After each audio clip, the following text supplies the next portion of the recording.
जी बिल्कुल, मीरपुर ख़ास में अॼु 3 ॾींहं बि वक़्फ़े वक़्फ़े खां बरसाति जो वसकारो जारी आहे। जॾहिं त मुसलसल 3 ॾींहंनि खां बरसाति वसण जे करे शहर जा जेके मेन इलाइक़ा ख़ासि तौर ते कारोबारी मर्कज़, उन खां पोइ अलाई सेटेलाइटुनि वारो इलाइक़ो या बंसीआबाद वारा इलाइक़ा, सूमरा पाड़ो, Chandni Chowk, Rewachand garden, civil hospital road, उन खां अलावा कॉलोनी ग्राउंड जा भरपासे वारा इलाइक़ा आहिनि समेत शहर जे केतिरनि इलाइक़नि में जेको बरसाति जो पाणी बीहजी वियो आहे। त वरी जेके शहर जूं मुख़्तलिफ़ जेके गलियूं ऐं घटियूं उन्हनि में पाणी बीहण जे करे गप वग़ैरह थी वई आहे। ऐं उन ख़ासि तौर ते गटरनि जो पाणी ॿाहिरि निकिरण जे करे जेके रवासी तमामु सख़्तु परेशान आहिनि। जॾहिं त शहरियुनि जो चवणो त मीरपुर ख़ासि में हिकु म्यूनसिपल कॉर्पोरेशन ऐं 2 टाउन आहिनि, उन खां अलावा 22 यूनियन कमेटियुनि, सभिनी खे 12-12 लख रुपया बजट बि मिले थी। हर यूनियन काउंसिल जे अंदरि, यूनियन कमेटी जे अंदरि अगरि जेकॾहिं ड्रेनेज या को कमु हुजे हा त अॼु ही मुश्किलातूं न पेश अचनि हा। जॾहिं त हिन वक़्तु शहरियुनि जो इहो पिणु चवणु आहे हींअर असां बल्दियाती निज़ाम मां एतिरा पहिरीं त ख़ुशि हुआसीं त असां बल्दियाती निज़ाम ईंदो, उन मां यूनियन कमेटियुनि में बहितरी ईंदी, मगर बहितरी त न आई आहे। मगर हिन वक़्तु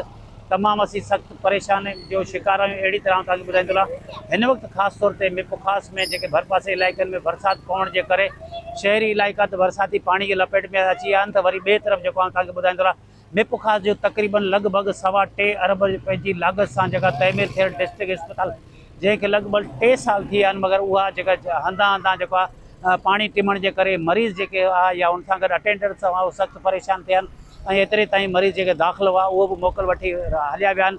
ऐं हिन वक़्तु जेका किरोड़ रुपयनि जी लाॻत सां उते जेका ऑपरेशन थिएटर ठहियल आहिनि उन्हनि में बि जेको बरसाती पाणी अची वियो आहे। ऐं केतिरा ई जेको आहे उन्हनि जो जेको आहे तक़रीबन मशीनरी ख़राबु थियण जो पिणु ख़दशो आहे। अहिड़ी तरह तव्हांखे ॿुधाईंदो त सिविल हॉस्पिटल हिन खां पहिरीं बि जेके बरसाति हुयूं उन में बि जेको बरसाती पाणी अची वियो, उन में लॻभॻि 1 करोड़ खां वधीक हिननि खे बजट रिपेयरिंग लाइ मिली, उहा ख़बर न किथे ख़र्च थी। ऐं उन बावजूदि जॾहिं बि बरसाति अचे थी तॾहिं मरीज़नि खे सख़्तु मुश्किलात जो मुंहुं ॾियणो पए थो। अहिड़ी तरह तव्हांखे ॿुधाईंदो त अॼु बरसाति मुसलसल पवण जे करे ऐं जेका कुझु प्राइवेट स्कूल आहे उन्हनि पंहिंजी शागिर्दनि जी जेका मोकल करे छॾी।